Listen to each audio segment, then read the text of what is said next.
This is a 2021 GMC Yukon Denali. Denali. All new. Okay. Where have you been? And what are you wearing? Here all day. With that? What's wrong with Why are this? you wearing plaid? We're doing a hipster score today. No, we're doing a preppy score. Why didn't you tell me? Okay, anyways, all new from the ground up, but is it more than just a new suit? It absolutely is. 4-wheel independent suspension, 4-corner air ride, which is new for GM, and magnetic dampers. The old one was really nice and really good. Has the new one gotten too soft? Let's find out. I'm Brian, I'm Craig. and this is Brake Check. Alrighty, Brian. We're in it finally. Finally, we're back, by the way. We're back. It's been a while. Yep. What are we in, Craig? We're in a 2021 GMC Yukon. Denali. Yes, and what's special about the 2021 Yukon? Well, first of all, it's completely new. What do you mean completely new? I mean, in that this is not just a updated face on last year's generation. This is a new generation. It has some interesting things mechanically. Independent rear suspension. For the first time available, 4-corner air ride and magnetic ride dampers. Pretty fancy. Those are kind of, Right, so it's all new. It's not just a new year model. It's not just a Correct. refresh. It is an all new platform. New wheelbase. And this platform is the T1 truck platform, the new General Motors T1 truck platform. Right. Which the trucks have been on for a couple years now. Yes. Now they've got the Yukon and the Tahoe and Escalade up to date and on this new platform. And yes, the key thing is that rear suspension. That's the biggest deal here. change. Yeah. This is the last one to the party of the full-size SUVs to get rid of the stick axle. Right. The Expeditions have already done that. Since 04. Armadas have already done that. Land Cruisers have done that. Yeah. This is the last one to kind of get to the party. Exactly. Off-roaders may not like that. Probably not. But does anyone take this off-road? Probably not. Okay, exterior. Not this trim. Right. Exterior, what do you think about the exterior? This is the Denali. Right. This is the top trim, and Yep. I don't like it very much. What? It's just not my cup of tea. You want to know why? You mean just overall the Denali or just the Yukon in general, the new one? Oh no, the Denali trim in particular. Okay, you don't like the Denali trim. Right. Let me clarify. Okay. It's not the Yukon in general. I just Okay. think that this particular trim is not the one I would go for personally. Sure. This grille, Craig, has 10,000 reflective surfaces in it, according to General Motors. I don't know what that means, but I do know that I don't like it very much. 10,000 reflective surfaces or whatever. I don't even know what that means. I don't know What does that mean? I counted. I didn't get to 10,000. How far did you get? I fell asleep. Okay. I fell Okay. asleep at about 100. Okay, but Yukon in general, the new refresh, or not refresh, the all new model. All new model. Yeah. You like or don't like the way it looks? I like the previous gen a little more, but keep in mind, looks are subjective. Okay. And the biggest issue for me is proportion. The wheelbase is longer on this one, Yep. which helps It's also a lot in the back it's also seat. a little wider. A little wider. It's just not. It doesn't look as trucky to me. It looks. I think you referenced earlier. It looks a little like a Palisade to me at certain angles. It looks like an extra large Hyundai Palisade. It does, to yeah. me, there's a lot of influence there. And the Palisade looks good, yeah. but the Yukon looked good last year. So Okay, It's I a little disagree less with you. trucky. I think the new Yukon looks better than the old generation Yukon all the way around, except for the rear. okay, I feel like the rear looks too much like all the other GMC stuff. And no offense, but if I'm in a Yukon Denali, I don't want it to look like an Acadia. Look, I bought the big boy. I want it to look different. well, but hang on. There is a car that is out for that. It's called the Escalade. Okay, maybe Right. GMC knows what they're doing. Right. So they don't want to step on that too much. Probably why they haven't hired me for their marketing department. Well, it's a good reason they haven't hired you for their Okay, now what about these marketing 22-inch rims? department. Not for me, but they don't look like the 22s. The thing is just so big, they look like what 20s used to look like. But the wheels do look good. The wheels themselves, I Oh think, yeah, they look good. Yeah, I think they look they good. seem very fitting for this type of vehicle. Okay, any other exterior elements you like or dislike? I think the back looks better than you do. You like the back better than me. And the quad exhaust is a major plus Oh, to yes. me because it is real exhaust tips. Thank you, General Motors, for keeping that alive. Here's what I like about the exterior of the Denali, or at least the Yukon and Denali in general. You know, GMC versus the Chevy trucks. Right. The GMC looks like a fist in the wind, right? Yeah, a little bit. And I like that the Yukon now looks like that too. It's a fist in the Yeah, wind. It I'll looks, give you it's that. bolder, it's in your face. That's what people want. It matches the GMC truck now. Yeah. I think that it looks right. Whereas the old Yukon, it looked like it was the older, it looked too old. This looks new. It does look new. Yeah, I'll give it that. And the old Yukon was getting long in the tooth. They've been around for a while. Yeah. All right, interior. They really, this is where they did, This is really all new. this is all new. Right, and the old interior wasn't bad. You know how the Ford Expedition was the same thing for a really long time? It was That's very how- GM-y. It was, but it wasn't the worst thing I've sat in. And, Right. And just to clarify, I've had a lot of Suburbans, Yukons, Tahoes as rental cars over the last few years, a lot. And I find myself going, oh great, another Yukon, because I've had them already. And then when the rental is done with, I find myself missing it. I like them a lot. They're easy to live with. They're a reasonably nice place to sit in, and they're all really quiet. This one is too. This one is quiet. This is more your neighborhood. Let's talk infotainment. Okay, so GM's infotainment's pretty good. They keep improving it, it. This one's less laggy. This is a new touchscreen. The capacitive touch is much better. Okay. And I think GM keeps slowly improving it, making it a little bit better each time they update it.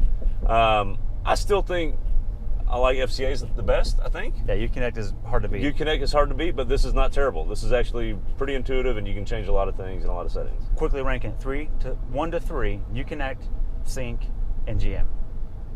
Uconnect, GM, Sync. Okay, so I had that right. Yeah. All right. Yep. I agree with that. Does have wireless, supposed to have wireless Apple CarPlay and Android Auto. You and I have not been able to get it to work, but we haven't asked our kids yet. Rear entertainment, really cool. Yeah, I think it's pretty neat. Best thing about it is you can watch brake check videos in the back. Yes, you can. So, I mean, if you're looking for that, that's okay, what it is. So, best part about the interior, ball chillers. Oh, absolutely. Okay, again, auto manufacturers. I don't care about any of your heating seats.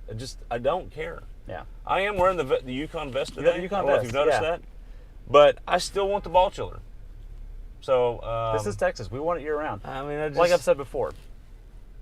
In northern climates, you need the ball chiller about 3 times a year. Mm-hmm. And in our climate, you need about 300 times a year. That's correct. So that's today we're using it today. Yeah, using it right now. Actually, it's 57 degrees outside, and we're using the ball chillers right now. It feels pretty good. Yep. What's your least favorite part of the interior? I'll answer it for you. Gauges. Oh, okay. Well, yeah, I don't like those. They are like the worst thing about a Buick Gauge from 1998. It's awful. They just kept I don't understand it. They did it in the truck, and they did it here, and it's terrible. You've got it looks cheap. A radius sweep of the needle, but you see this border that goes Square. like octagonal. It just doesn't make sense. I don't like it. Now, yeah, it doesn't work. The center cluster is good resolution. It works well. It's easy to navigate. Lots of information. But the actual analog gauges make me want to have a digital cluster, and I don't like digital clusters. Exactly. So, yikes.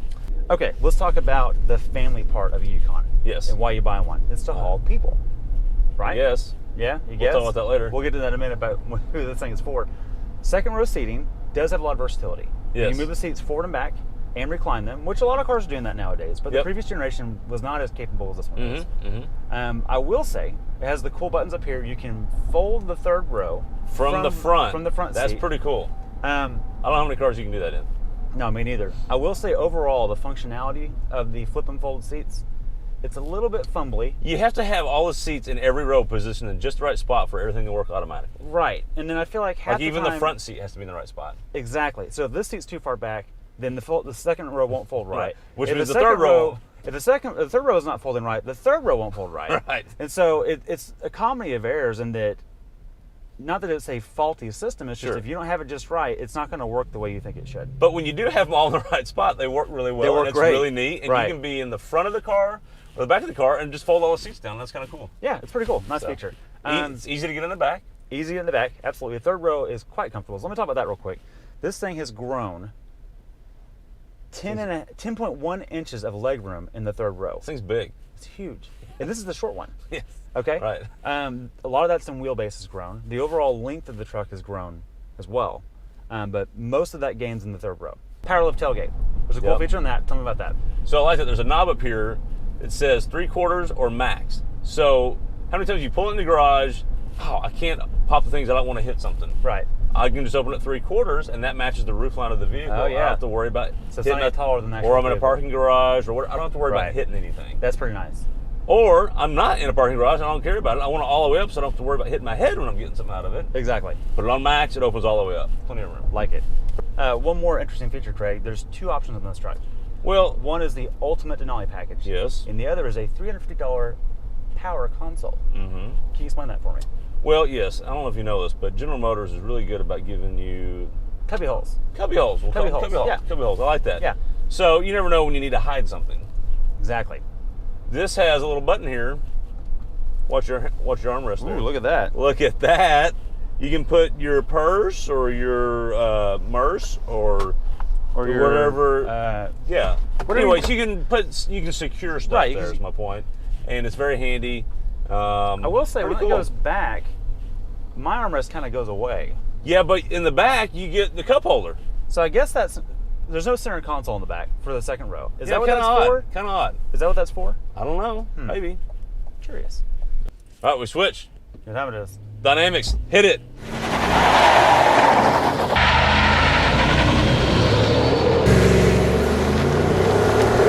That's American V8 power, baby. 6.2 liter push rod Ecotech 3V8. Ecotech. Don't worry about. Just move Don't on. worry about that. Just move Okay, on. Yeah. all What is otherwise a great engine with a goofy name. Like most motors. Right. Horsepower 420. Torque 460. That's okay. That's pretty good. That's pretty good. But it doesn't feel like what you think 420 horsepower should feel like. Well, this thing is almost 6,000 pounds. Well, that's true. And it's quite isolated. Yes. So that's a big part of it. Yeah. It is mated to the 10-speed CVT transmission. Okay. And what I mean by that is it's a torque-converted transmission with 10 gears right on top of each other. And so it shifts in a manner that it just feels like the RPM is moving a lot. It's so smooth, you don't feel it going gear to gear. I was going to say, I think it shifts well to me. No, I'm not saying it shifts poorly. It's just the nature of it being the gears so close together Okay. that when it shifts, you don't even notice it. You barely shifting. notice the shift It just 'cause it's feels so like close. a CVT just kind of drifting around the RPM band. But nonetheless, it's in a lot of cars. Right. And I've driven this transmission with a lot of different tunes. Right. And this is probably one of the smoothest. They've done it. This application seems one of the best applications. I've Yeah, I seen. think so, I too. agree. It seems it's shifting the way I want it to shift. Absolutely. So, okay, now there's 3 different motors available in in the new Yukon. In the new Yukon, correct. This is the 6.2. What are the other two? The other two are the 3-liter Duramax diesel, Yes. which is an inline 6 diesel. Yes. Which sounds awesome. And it's not just one of those Venturi whatever motor Italian. All of these are made in the same spot. No, they're actually making this. They made this one. They're making it here in America. So what are some of the dynamics? For Okay, intended purpose? so this particular model has the Magic MagnaRide dampers. Yes. Have you noticed it? Between the modes I have. Okay. Yes. It also has 4-wheel air suspension. Yeah. What do you think about that? I don't love it. Why not? It just doesn't seem to ever. You don't like to hear it working. I don't like to hear it working, but I also don't like that it doesn't do exactly what I tell it to do it when I tell it to do it. Yeah, That's part of the I do problem. wish. All right, go up, go down, Right, go down. But it's got all these different things. It won't let you do it unless you're in certain modes. The Ram air suspension is the same way. You can't just do an up and down. So I get it. I get it. But we did notice 4 inches of ground travel of raisability from the lowest entry point to the highest off-road setting. 4 inches, that's pretty good. That's not bad. And it does stiffen up at the very top, but Sure. not terribly. But if you had to clear something that was ruddy or rocky, you could probably, that's going to make a big difference. Oh, yeah, it's You're definitely going to make a difference. Yeah. Not that this is a particular off-road model. Nope. But it the does have functionality is there. does have a 2-speed transfer case. It does, yes. Which means it can do more than you think it can. You actually can offer it if you want to. If you want to. I don't know that you would in this trim, but they do have an AT4 for that. Yes. On paper, it's not slow at all, but the turbo surge that an EcoBoost engine has in comparison, it just doesn't feel like it's even anywhere close as quick. Even though they really are. They're within a stone's throw of one another. And I do enjoy a natural aspirated engine, and this has it.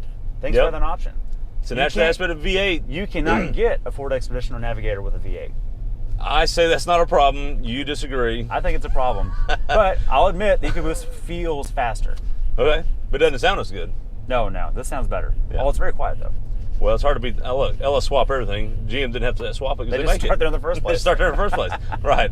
Okay. Hipster score. Are you ready? No. 3, 2, 1, 2. Okay, Come on, man. You don't. Okay, wait. Here's what I got a 2. 0's a Raptor. Yeah. 10's a Prius. Yes. Ain't no hipster buying this thing, okay? Nope. But it's not as bad as a Raptor, so it gets a 1. And it's got Apple CarPlay, so it gets a 2. That was my score, too. That's it. All right, Brian. Who's this car for? Oh, I've got a list. Hold on, let me pull up. Oh, okay. Because you never want to read and drive or text and drive. Don't do that. Okay, so go ahead. Okay, who's it for? You ready? Yeah, I'm ready. Moms? Dads? Yep. That includes soccer moms. Good. Dad's with AT4. Oh, sure. Good. And this is Yukon in general. Okay. This is not Denali specific. All right. Soccer moms? Yep. Soccer dads? Yep. Preachers? I don't understand that one. Livery drivers? Meaning limousine drivers? Airport pickup? Okay. Okay. Yeah? Okay. Yeah. Boat towers, air suspension, self-leveling. Ski boat. Ski boat, not bass boat. Business professionals. Okay. You be taken seriously and have a nice thing to take clients around in and haul things, haul lots of things. Maybe realtors. Maybe realtors. Ooh, realtors, yeah. Grandparents. This is actually a primary demographic. Hang on. The primary demographic of buyer for the Yukon as a whole, according to General Motors, is a family with no children left in the home. Huh. Okay. Meaning their kids are in college or their grandparents at that time. All right. Found that very I interesting. can see that. Yeah. And cartel associates. Yes. Absolutely. Yes, absolutely. Okay. So, not bad. Yeah, okay. Pretty comprehensive, right? I will say this. That's a pretty good list and hard to argue with. Personally, let me ask you this. This thing's $83,000 sticker. Yep. What are you doing with $83,000? Good buy at that price? Yes or no? A good buy, or what am I doing with $83,000? Is it a good buy, and what would you do? I would buy a couple vehicles for that money. Okay, right. So, just being honest, I wouldn't buy one, but I'm not the person for this car. Right. It's a good point. So the full-size SUV, which is what this whole segment, right, it's kind of an interesting segment. I don't think everything you listed off, that's the full-size SUV segment. Yeah, completely. Right. If you're not in any of those, this is not for you. That's not for you. But if you are in that, this is perfect. I agree. Now, for the money, it's not off base from Navigators. No, not at all. Well, let's think about the competition in general. Let's name those off. You've got the Navigator, QX80, Land Cruiser. Is that luxurious enough? Yes. We'll debate that later. Okay. I don't know about that. It is. Whatever. Let us know in the comments. I don't think the buyer of a Denali, Yukon, or Navigator cares about the Land Cruiser. Let us know in the comments. QX80, Land Cruiser, Yukon Denali, or Navigator.